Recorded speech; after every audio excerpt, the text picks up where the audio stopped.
నమస్కారం. ఆధ్యాత్మిక మార్గదర్శనం శుభప్రదం కార్యక్రమానికి స్వాగతం.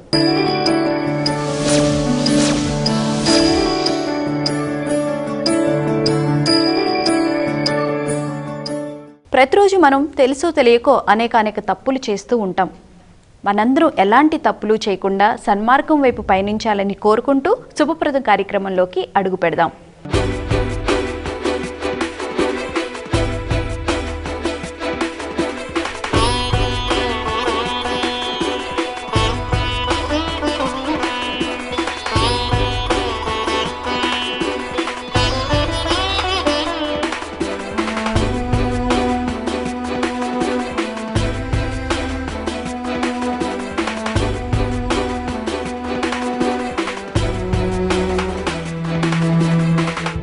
శనివారం రోజు ఏ దేవతను పూజించాలి, ఎలాంటి నియమాలు పాటించాలి, అలాగే ద్వాదశ రాశుల ఫలితాల గురించి మనకు తెలియజేయడానికి ప్రముఖ ఆధ్యాత్మికవేత్త డాక్టర్ శ్రీ సాగి కమలాకర శర్మ గారు, అలాగే జ్యోతిష్య పండితులు డాక్టర్ శ్రీ వావిలాల దామోదర శర్మ గారు మనతో పాటు ఉన్నారు. వారిని అడిగి మరిన్ని వివరాలు తెలుసుకుందాం. నమస్కారం అండి కమలాకర శర్మ గారు. నమస్కారం అండి దామోదర శర్మ గారు. శనివారం అంటే శివునికి ఇష్టమైన రోజు అని చెప్పి అంటూ ఉంటారు. మరి ఈ రోజు ఎలాంటి శ్లోకం ధ్యానం చేయాలి? శనివారం శివ సంబంధమైనటువంటి భావనలకు బాగా సంకేతంగా ఉంటుంది. విష్ణు సంబంధం కూడా ఈరోజు ఉంటుంది. అదేవిధంగా హనుమత్ సంబంధంగా కూడా చాలా పూజ చేస్తూ ఉంటుంటారు. మనస్సు ఒకదాన్ని పట్టుకొని వదలనటువంటి స్థితికి శని సంకేతం. శరీరంలో కూడా ఏదైనా సరే లోపం ఏర్పడుతుంది అని చెప్పేసి అంటే మన శరీరం లోపల ఉండే ఒక భావన మనం పట్టుకొని వదలట్లేదు అని అర్థం. అదే కర్మలో ఉంటుంటాం. కాబట్టి మనస్సును ఫ్రీ చేసుకోవాలి, మనస్సును ప్రశాంతం చేసుకోవాలి అనుకుంటున్న సందర్భంలో మానసికమైనటువంటి ప్రశాంతత కోసం ఆరాధించవలసినటువంటి వారు అటు శివుడు ఇటు విష్ణువు ఆ అంశాలతో బాగా ఉన్నటువంటి హనుమంతుని ప్రార్థన చేయడం అనేది ప్రత్యేకంగా లక్షణంగా చెప్తాం. మనోజవం మారుతతుల్య వేగం జితేంద్రియం బుద్ధిమతాం వరిష్టం వాతాత్మజం వానరయూధముఖ్యం శ్రీరామదూతం శిరసా నమామి. బుద్ధిర్బలం యశోధైర్యం నిర్భయత్వామరోగత అజాడ్యం వాక్పటుత్వం చ హనుమత్స్మరణాత్ భవేత్.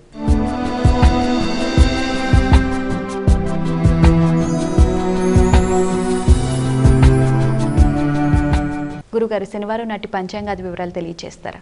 ఈరోజు స్వస్తి శ్రీ దుర్ముఖినామ సంవత్సరము జ్యేష్ఠ శుద్ధ సప్తమి శనివారము. రాత్రి 3:51 వరకు సప్తమి, ఆ తదనంతరం అష్టమి.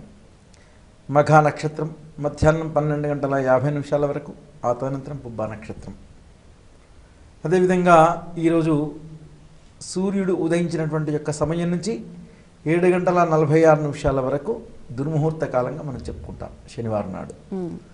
అలానే సాయంకాల సమయంలో కూడా గోధూలిక లగ్నానికంటే ప్రారంభ సమయంలో అంటే సూర్యుడు అస్తమించడానికంటే దాదాపు ఒక 15 నిమిషాల ముందు నుంచి మొదలుకుంటే సూర్యుడు అస్తమించినాక ఒక 25 నిమిషాల వరకు కూడా కొంతవరకు ఆ సమయంలో కూడా శుభ కార్యక్రమాలకు ముందుకు గనక వెళ్ళకుండా గనక ఉండే గనక మంచి రోజులు మంచి ఫలితాలు జరిగినట్టు యొక్క రోజుగా ఈ రోజు యొక్క పరిస్థితిని బట్టి చెప్పవచ్చు.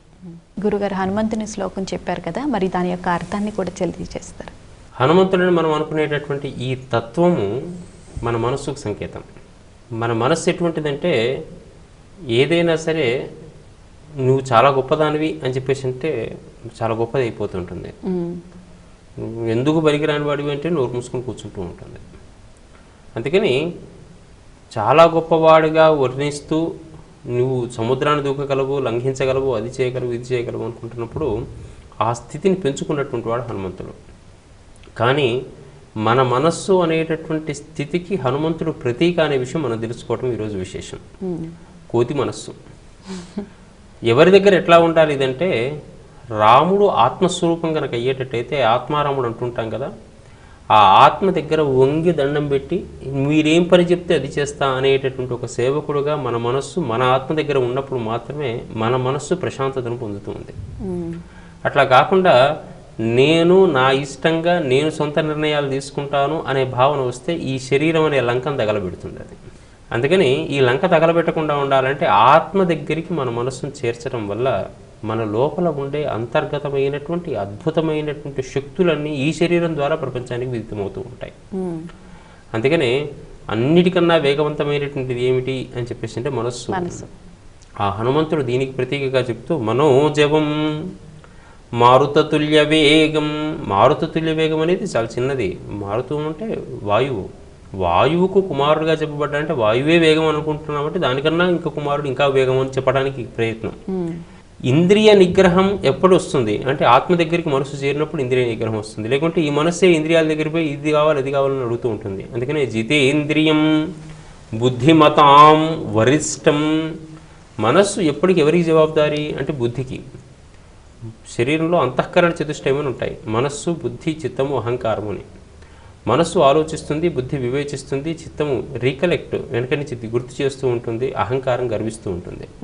కాబట్టి బుద్ధి బాగా కలిగినటువంటి వ్యక్తికి అన్నిటినీ విశ్లేషించే శక్తి బాగా వస్తుంది. బుద్ధిమతాం, అందుకని హనుమంతుని బుద్ధిమతంగా వర్ణిస్తూ ఉంటాం. శ్రేష్ఠుడైన వాడు, వరిష్టం. వాతాత్మజం, వాయు కుమారుడైనటువంటి వాడు. వానర యోధ ముఖ్యం, వానర యోధుల్లో శ్రేష్ఠుడైన వాడు అయిన శ్రీరామ దూతను అయినటువంటి ఇతనికి నమస్కరిస్తున్నాను అంటూనే ఈయన నమస్కరిస్తే ఆరాధిస్తే ఏం కలుగుతాయి అని చెప్పేసి అంటే బుద్ధి, బలము, యశస్సు, ధైర్యము, అభయము, నిర్భయత్వం, రోగం లేకపోవటం, జడత్వం లేకపోవటం, వాక్కుకు పటుత్వం ఏర్పడటం, ఇవన్నీ కూడా హనుమంతుని స్మరిస్తే వస్తాయి. అంటే స్మరించగానే వస్తాయా? కాదు, ఈ భావన పొందుతూ స్మరించాలి. ఎందుకంటే మన మనస్సు అనేటటువంటిది ఆ హనుమంతుని యొక్క లక్షణాలతోని మమేకమై అది ఆత్మ దగ్గర అయినటువంటి రాముడి దగ్గర మాత్రమే ఉండగలిగిన స్థితిలో ఈ ఆత్మకు ఉండేటటువంటి సర్వజ్ఞత్వం అనేటటువంటిది ఈ మనస్సు ద్వారా ఈ శరీరానికి ప్రసరించి లోకానికి అందిస్తూ ఉంటుంది. కాబట్టి ఇటువంటి శనివారం రోజుల్లో పట్టేటటువంటి తత్వం బాగా ఉంటుంది. శనివారం నాడు మొత్తం అన్ని పట్టుకుంటూ కూర్చుంటాయి. శని తత్వమే పట్టుకోవటం, అందుకని నూనెను ఎక్కువగా చూస్తూ ఉంటాం. ఈ పట్టుకునే తత్వం నుంచి బయటపడేటటువంటి విధానానికి ఇటువంటి హనుమంతుడు బాగా మనం జపంలో ధ్యానంలో కనుక చేసేటట్టయితే ఆ వదిలించుకునే అవకాశం మనకి ఏర్పడుతూ ఉంటుంది అన్నమాట.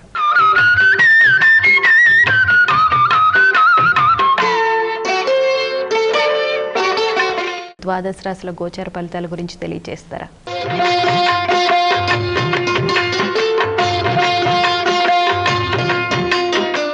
మేషరాశి కనుక ప్రకారం అశ్విని 4 పాదాలు, భరణి 4 పాదాలు, కృత్తిక 1వ పాదం మేషరాశి. మేషరాశికి చంద్రుడు 6వ స్థానంలో ఉండడం, అందులో చంద్రుడు గురువు కలయిక ఉండడం ఈరోజు గృహ ప్రయత్నం చేసుకుంటే వారికి మాత్రం తప్పక సిద్ధించేట సూచనగా చెప్పొచ్చు. విదేశీ ప్రయాణం కూడా సిద్ధించేట సూచనగా చెప్పొచ్చు. మూడవది ఏంటి అంటే ఈ రియల్ ఎస్టేట్లో ఉన్నటువంటి వారికి కూడా ఈరోజు అనూహ్యమైన శుభఫలితాలు జరిగిన విధిగా ఉంటుంది. ఎక్కువగా ఏంటి అంటే విద్యకు సంబంధించిన వారు మాత్రం కొంతవరకు కడు జాగ్రత్తగా ఉండడం చెక్క రోజు ఈ మేషరాశి వారు చెప్పొచ్చు.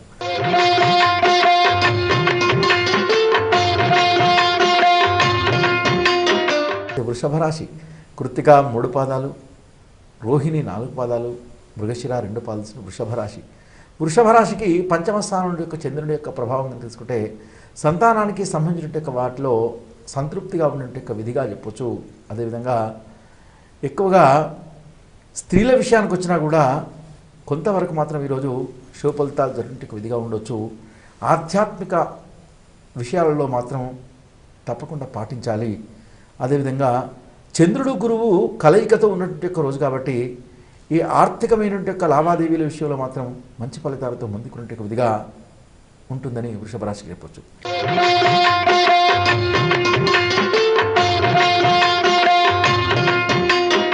మిథున రాశి కాకపోతే మృగశిర 3, 4 పాదాలు, ఆరుద్ర 4 పాదాలు, పునర్వసు 3 పాదాలు మిథున రాశి. రాష్ట్రాధిపతికి తృతీయ స్థానంలో చంద్రుని యొక్క గురువు యొక్క ప్రభావం తీసుకుంటే మిథున రాశి వారికి మాత్రం ఇంతవరకు ఈరోజు మాత్రం న్యాయపరమైన చిక్కులు వచ్చినట్టు విధిగా ఉన్నాయని యథావిధిగా చెప్పొచ్చు. అదేవిధంగా ఈ మిథున రాశిలో ధాన్య వ్యాపారస్తులకు మాత్రం కొంతవరకు శుభఫలితాలు జరగవచ్చు. మిథున రాశిలో ఉంటే వారికి సాఫ్ట్వేర్ రంగంలో ఉంటే వారికి మాత్రం కొంతవరకు అసంతృప్తితో ముందుకు విధిగా ఉంటుంది. రియల్ ఎస్టేట్ వ్యాపారస్తులకు మాత్రం మంచి ఫలితాలు జరుగుతాయని యథావిధిగా చెప్పొచ్చు.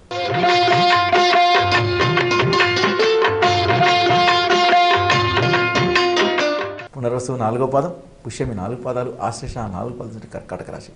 కర్కాటక రాష్ట్రాధిపతి యొక్క చంద్రుని యొక్క ప్రభావం తీసుకుంటే ధనస్థానంలో చంద్రుని యొక్క ప్రభావం తీసుకుంటే అనూహ్యమైన ధన సంపాదనతో ముందుకున్నట్టు విధిగా ఉంటుంది.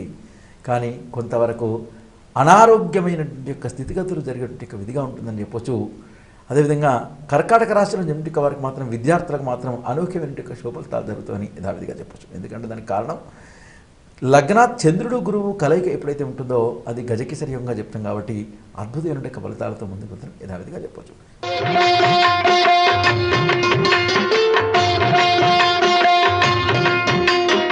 మఘా నక్షత్రం 4 పాదాలు, పుబ్బా నక్షత్రం 4 పాదాలు, ఉత్తరా నక్షత్రం 1వ పాదం సింహరాశి. సింహలగ్నంలో చంద్రుడు గురువు ఉండడం, అందులో రాహువు ఉండడం ఎక్కువగా ఏంటంటే మానసికమైనటువంటి యొక్క ఆందోళనతో ముందుకు వెళ్ళే విధిగా ఉంటుంది. ఆ మానసికమైన యొక్క ఆందోళన నుంచి నివృత్తి కావాలి అంటే ఆలోచన తగ్గించి శ్రమించే యొక్క లక్షణానికి ముందుకు వెళ్ళే విధిగా ముందుకు వెళ్ళాలి. ఎక్కువగా దూరపు బంధువులతో ఉన్నట్టు వాటితో మాత్రం కొంతవరకు లాభాలు కాదు నష్టాలు జరిగే విధిగా ఉంటుంది. కొంచెం కడిజాగ్రత్తగా ఉండాలి. అదేవిధంగా సింహరాశి వారు మాత్రం తప్పకుండా శనివారం కాబట్టి ఆంజనేయ స్వామిని కానీ లేదా నవగ్రహాలను కానీ లేదా సుబ్రహ్మణ్య స్వామిని కానీ ఇలాంటి వాటిని కనుక ఆరాధించినట్టు మాత్రం మంచి ఫలితాలతో ముందుకు వెళ్తామని యథావిధిగా చెప్పవచ్చు.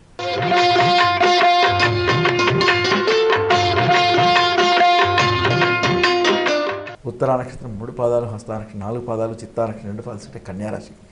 రాష్ట్రాధిపతి యొక్క ప్రభావం కనుసుకుంటే వ్యయ స్థానంలో ఒక చంద్రుని యొక్క ప్రభావం కనుసుకుంటే అనూహ్యమైనటువంటి యొక్క ఖర్చులతో ముందుకు వెళ్ళే విధిగా ఉంటుంది కన్యారాశి వారు. కన్యారాశి వారు మాత్రం కొంతవరకు కోపంతో ఉండకుండా శాంత స్వభావంతో ముందుకు కనుక వెళ్ళిన మాత్రం విజయావకాశాలతో ముందుకు వెళ్తారు. అందులో విదేశీ ప్రయాణం చేస్తున్నట్టు వారికి అంటే విదేశీ ప్రయాణానికి ముందుకు కనుక వెళ్తున్నట్టు వారికి అందరికీ కూడా కొంతవరకు మిశ్రమ ఫలితాలతో ముందుకు వెళ్తారని చెప్పొచ్చు. ఏ విధంగా చూసినా కూడా కన్యారాశి వారు మాత్రం అనూహ్యమైన ప్రయాణాలు కానీ ఇలాంటివి ఉన్నా కూడా కొంతవరకు ఓపికతో కనుక ముందుకు కనుక వెళ్ళి 1కి 2 సార్లు ఆలోచనతో కనుక ముందుకు కనుక వెళ్తే మంచి ఫలితాలతో ముందుకు వెళ్తారు.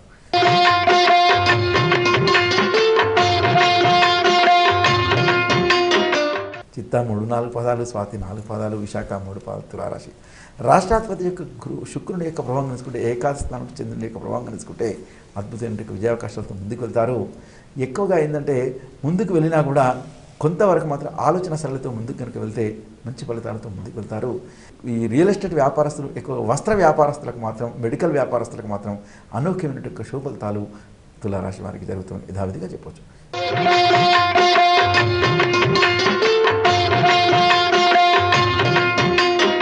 ఇకపోతే వృశ్చిక రాశి. విశాఖ 4 పాదం, అనురాధ 4 పాదాలు, జ్యేష్ఠ 4 పాదాలు అంటే వృశ్చిక రాశి. వృశ్చిక రాశికి దశమ స్థానం యొక్క చంద్రుని యొక్క ప్రభావం కనుక తీసుకుంటే ఎక్కువగా అయింది అంటే ఆరోగ్యమైన యొక్క విషయంలో మాత్రం కడిజాగ్రత్తగా ఉండాలి. అదేవిధంగా ఆర్థిక పరమైన వాటిలో కూడా కొంతవరకు చిక్కులు వచ్చేట విధిగా ఉంటుంది. ఎలాంటి చిక్కులైనా కూడా ముందుకు వెళ్ళాలి అంటే ఆధ్యాత్మిక సంపదతో కనుక ముందుకు కనుక వెళ్ళినటువంటి కడల మాత్రం మంచి ఫలితాలతో ఈ వృశ్చిక రాశి వారు ముందుకు వెళ్తారని యథావిధిగా చెప్పవచ్చు.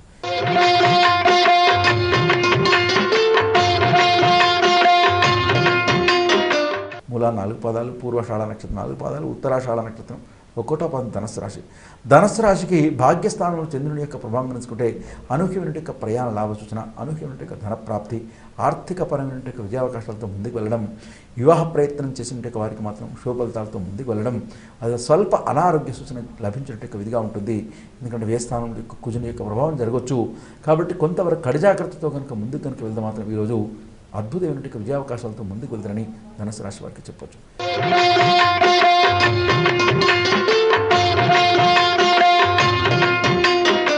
ఉత్తరాషాఢ నక్షత్రం 3 పాదాలు, శ్రవణ నక్షత్రం 4 పాదాలు, ధనిష్ఠ నక్షత్రం 2 పాదాలు తీసుకుంటే మకర రాశి. మకర రాశికి అష్టమ చంద్రుని యొక్క ప్రభావం అనేది ఈరోజు యోగిస్తున్నది. కాబట్టి అత్యంతమైనటువంటి యొక్క జాగ్రత్తగా ఉండవలసిన రోజుగా ఈరోజు చెప్పవచ్చు. మకర రాశి వారు అందరికీ కూడా ఆరోగ్య విషయంలో మాత్రం కడి జాగ్రత్తగా ఉండాలి. అనూహ్యమైనటువంటి యొక్క విషయాలకు ముందుకు వెళ్లకుండా కొంచెం జాగ్రత్తతో కనుక పాటించినట్టు ఇక్కడ మాత్రం విజయావకాశాలతో ముందుకు వెళ్తారు. ఎక్కువగా విద్యార్థుల విషయానికి వస్తే మాత్రం మంచి విజయావకాశాలతో ముందుకు వెళ్ళినట్టు విధిగా మకర రాశి వారికి చెప్పవచ్చు.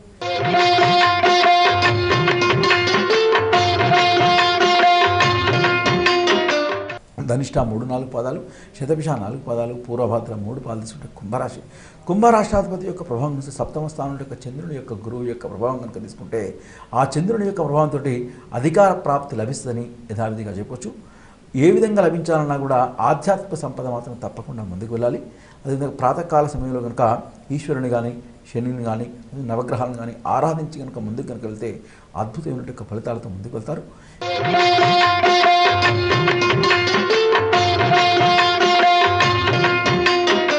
పూర్వాభాద్ర 4 పాదం, ఉత్తరాభాద్ర 4 పాదాలు, రేవతి 4 పాదాలు మీనరాశి.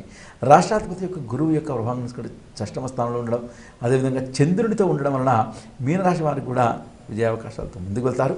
కానీ ఈ చంద్రుని యొక్క ప్రభావం 6వ స్థానంలో ఉన్నా కూడా రాహు ఉన్నాడు కాబట్టి దగ్గర దాకా వచ్చి పనులు కానట్టు యొక్క విధిగా కూడా చెప్పవచ్చు. అందుకు ఆ ప్రాతకాల సమయంలో కనుక ఈశ్వరుని కనుక ఆరాధించినట్టు మాత్రం మంచి ఫలితాలతో ముందుకు వెళ్తారు. గురుగారు, మరి శనివారం నాడు పాటించాల్సిన నియమాల గురించి తెలియజేస్తారా? శనివారము ఈరోజు జ్యేష్ఠ శుక్ల సప్తమి, ఈ రెండింటికి కూడా కొన్ని విశేషాలు ఉన్నాయమ్మా. మామూలుగా శనివారం నాడు అభ్యంగన స్నానాలు కొంచెం విశేషంగా చేసుకోవాల్సిన అవసరం కనపడుతూ ఉంటుంది. ఆధునిక కాలంలో బాగా ఆలోచించాలి ఈ విషయాన్ని. శరీరం లోపల ఏర్పడేటటువంటి ఒక బద్ధకపు భావనకు శని సంకేతం. ఆకాశంలో ఉండేటువంటి మందగ్రహం కాబట్టి దీనికి మందుడు అని చెప్పేసి చెప్తూ ఉంటారు. ఈ మందత్వం అనేటటువంటిది బాహ్యమే కాదు, మనసుకు ఏర్పడుతూ ఉంటుంది. మనసుకు ఏర్పడటం వల్ల మానసికమైనటువంటి భావనల వేగం తగ్గిపోయి శరీరం లోపల అన్నీ క్లీన్ కాకుండా ఉంటుంటాయి. కాబట్టి జలం ఎక్కువగా స్వీకరించడం, మామూలుగా ఏలినాడు శని బాధితులకు, శని అంతర్దశలు, శని మహాదశలు, ఈ బాధితులకు అందరికీ ఇదే చెప్పాలి. పొద్దున్నే లేచి వాకింగ్ చేయండి, యోగా చేయండి, ప్రాణాయామం చేయండి, లోపలంతా పట్టుకొని ఉంటుంది, వదిలించుకోండి అని చెప్పేసి. అందుకని ఆ రోజున శరీర శుభ్రత కోసం తప్పనిసరిగా అభ్యంగన స్నానం, అది కూడా నువ్వుల నూనె లాంటి నూనె గట్టిగా వంటికి మర్దన చేసుకొని స్నానం చేయటం, అటువంటివి చేయడం ద్వారా శరీర శుభ్రతకు ఎక్కువగా ప్రాధాన్యం ఇవ్వడం అవుతుంటుంది. దాని ద్వారా ఈ చర్మపు రంధ్రాలు తెరుచుకుని లోపల నుంచి ఉండేటటువంటి అనవసరమైనటువంటి మలినాలు చెమట రూపంలో వెళ్ళిపోయే అవకాశం ఉంటుంది. అంతేకాకుండా ఆహార నియమాలను చాలా జాగ్రత్తగా పాటించాలి. ఉపవాసాది దీక్షలకు ఈరోజు మంచి రోజు. ఉపవాసం అని చెప్పేసి అంటే మన భావన లోకంలో అన్నం తినకపోవడం ఉపవాసం అని చెప్పేసి ఇతరమైన పదార్థాలు తింటాం. ఉపవాస లక్షణం అది కాదు, భగవంతునికి సమీపంలో చేరటం అనేది ఉపవాసం. తిండి బాగా తినేటట్టయితే భగవత్ సమీపం కన్నా నిద్ర రావడం, లేకుంటే ఇంకేదైనా కోరికలు పెరగటం ఉంటుంది. కాబట్టి అటువంటి భావన నుంచి తగ్గించుకొని కనీసం వారంలో ఒక రోజైనా కానీ ఉపవాస దీక్ష ఉండాలంటే ఆ రోజు శనివారం నాడు పెట్టుకోమని. ఎందుకంటే శని మందత్వం భావన శరీరానికి ఇబ్బంది పెడుతుంది. కాబట్టి ఆ రోజున కాస్త కూరగాయలు, పళ్ళు, పాలు అంతవరకు స్వీకరించేసి ఆ రోజుని ఒక పూట మాత్రమే, అది కూడా కొద్దిగా స్వీకరించి ఉండటం, భగవంతుని యొక్క భావాన్ని నిరంతరం స్మరిస్తూ ఉండటం అనేటటువంటిది పెట్టుకోవడం చాలా శ్రేష్టంగా శనివారం నాడు మనం చెప్పుకుంటూ ఉండటం అనేది సహజం. ఇదిగాక ఈ రోజున జ్యేష్ఠ శుక్ల సప్తమి అనేటటువంటిది ఒకవైపు సింహరాశిలో మఖా నక్షత్రంతో కూడుకున్నది కాబట్టి సింహరాశితో కూడుకున్నటువంటి రోజున మన వాళ్ళు ద్వాదశ సప్తమి అనేటటువంటి పూజ చేసుకోవాలని చతుర్వర్గ చింతామణి అనేటటువంటి ఒక గ్రంథంలో చెప్పబడింది. ఈ సప్తమి రోజులన్నింటినీ కూడా సూర్య ఆరాధనలకు సంకేతం. 7 గుర్రాలతో కూడుకున్నటువంటిది సూర్యుడు కాబట్టి సప్తాశ్వరధమారును, ఆ 7 కూడా విబ్జియారనే కిరణాలు కాబట్టి ఆ అశ్వాలతో కూడుకున్నటువంటి విధానంలో ప్రతి సప్తమిని సూర్యోదయానికి ఆరాధనగా చేయాలని చెప్పారు. ఈ జ్యేష్ఠ శుక్ల సప్తమి నాడు 12 రాసుల్లో తిరిగేటటువంటి భావనతోనే ద్వాదశాదిత్యులు అని చెప్పేసి చెప్తూ ఉంటారు. ఆ ద్వాదశాదిత్యులకు ప్రతీకగా ఉండేటటువంటి 7 గుర్రాలతో కూడుకున్నటువంటి సూర్యుడైనటువంటి వాడిని ఈరోజు ఆరాధించాలని ప్రత్యేకంగా సూచనలు చేస్తూ ఉంటారు. ఈ రోజున శనివారం ఇతర గ్రహాలతో పాటు సూర్య ఆరాధన, సూర్యుని పూజ చాలా విశేషంగా చెప్పబడుతుంది. అంతేకాకుండా కాలపరంగా వచ్చే మార్పుల్లో ఈరోజు వరుణ పూజ చేయాలని చెప్పి ఈ మధ్యకాలంలో అందరూ వరుణ యాగాలు చేస్తూ ఉంటారు. మనం చేసేటటువంటి వరుణ పూజ కానీ వరుణ యాగం కానీ దేనికి పనిచేస్తాయంటే, ఈ రోజుల్లో మనం మేఘమదనం అని చెప్పి చేస్తున్నాం. ఈ ప్రకృతిలో ఇటువంటి హోమాలు అధికంగా కనుక చేస్తే ప్రకృతి శుద్ధం అయిపోయి ఈ హోమాల యొక్క ధూమం అంతా కూడా మనకు ఒక మేఘమదనం లాగా పనిచేస్తూ ఉంటుంది. ప్రభుత్వం వాళ్ళు కూడా ఈ విషయాలు గుర్తించేసి కాలానికి అనుగుణంగా ఇటువంటి హోమాలను ప్రభుత్వ పరంగానే విపరీతంగా అన్ని గుళ్ళల్లో కనుక చేస్తూ పోయేటట్టయితే ప్రాంతం అంతా సుభిక్షంగా మారుతూ ఉంటుంది. వరుణ పూజ అంటున్నప్పుడు కేవలం జలానికి సంబంధించిన పూజ చేయటం, ఆ జలంతో శివుణ్ణి, హనుమంతుడిని, విష్ణువుని ఇటువంటి అభిషేకం చేయటం, ఇటువంటి పనులన్నీ కూడా ఈరోజు చేయటం చాలా శ్రేష్టం. శరీరాన్ని, మనసును శుభ్రం చేసుకోవడానికి కోసం అత్యంత అనుకూలమైనటువంటి రోజుగా ఈ ప్రత్యేకమైన రోజును గుర్తించడం చాలా మంచిది. ధన్యవాదాలు గురుగారు, చాలా చక్కటి విషయాలు తెలియజేశారు. నమస్కారం అండి. చూశారు కదా, శనివారం రోజు ఏ దేవతను పూజించాలి, ఎలాంటి నియమాలు పాటించాలి, అలాగే ద్వాదశ రాశుల ఫలితాల గురించి తెలుసుకున్నాం కదా. ఇది ఇవాల్టి ఆధ్యాత్మిక మార్గదర్శనం శుభప్రదం కార్యక్రమం. రేపటి ఆధ్యాత్మిక మార్గదర్శనం శుభప్రదం కార్యక్రమంలో మళ్ళీ కలుసుకుందాం. అంతవరకు సెలవు. నమస్కారం.